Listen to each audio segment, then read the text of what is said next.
Well, here we are, gang. Oh, this is a great one.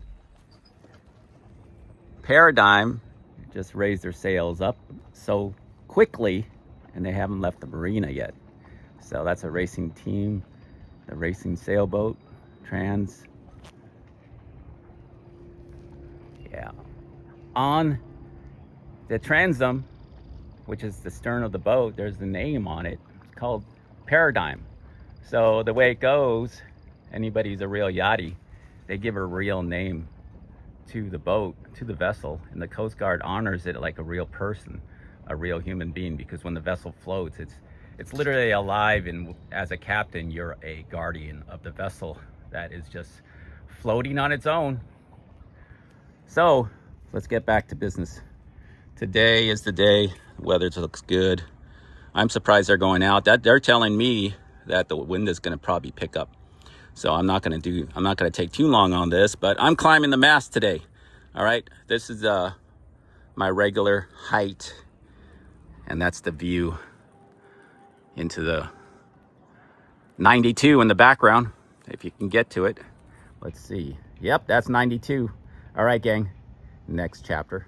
So I ended that chapter pretty quick because I forgot this crash jacket. And then also, as I was struggling up there, I got a better procedure of handling this. So this is going to be your best friend, but you have to know that once you're out there in the field, it really kinks up very fast. So I'm going to step through how you're going to memorize how to handle this particular piece. See how it says made in the USA? Once you want to climb, you're going to attach the rope, and you're going to make sure you're reading this, otherwise it's upside down. Okay, so make sure the writing is right side up. And then when you loop when the line that you want to climb comes down here, and then you wrap it around this, so that now this housing is around the line. Okay, now count with me. The line is here, that's 1. This cable is 2. This is going to wrap through into to align the hole, 3. So there's 3 very critical things you'll be holding in your fist.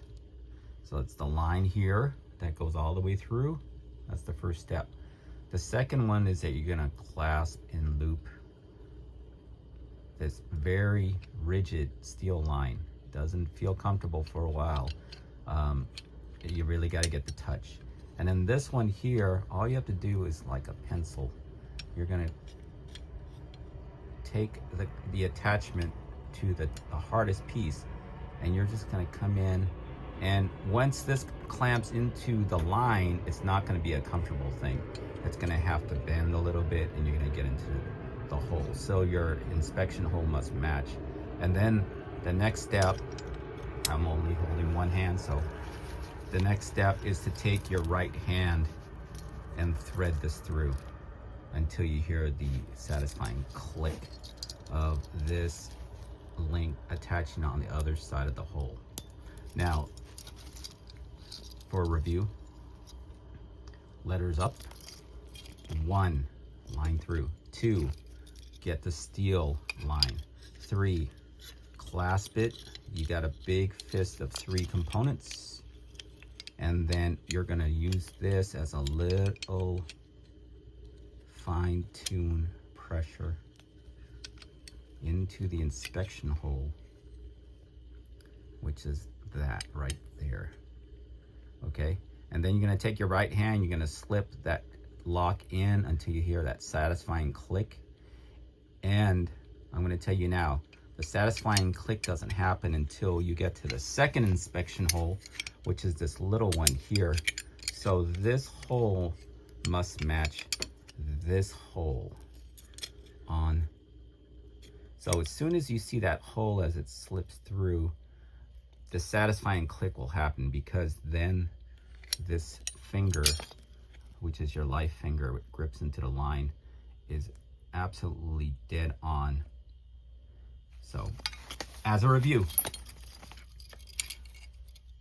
read the letters. 2, line through.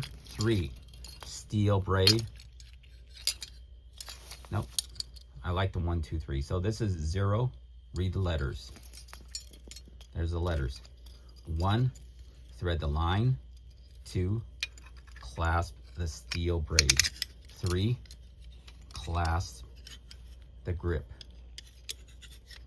Now 4, inspection hole. 5, take the right hand, put the lock in. 6, twist this to the second inspection hole where it will align, and then you'll hear that satisfying click at that alignment. All right, review this good 4-minute, 5-minute video on how to be very comfortable with your safest mast climbing system. Take care, gang. Nice and safe. Always wear the crash gear.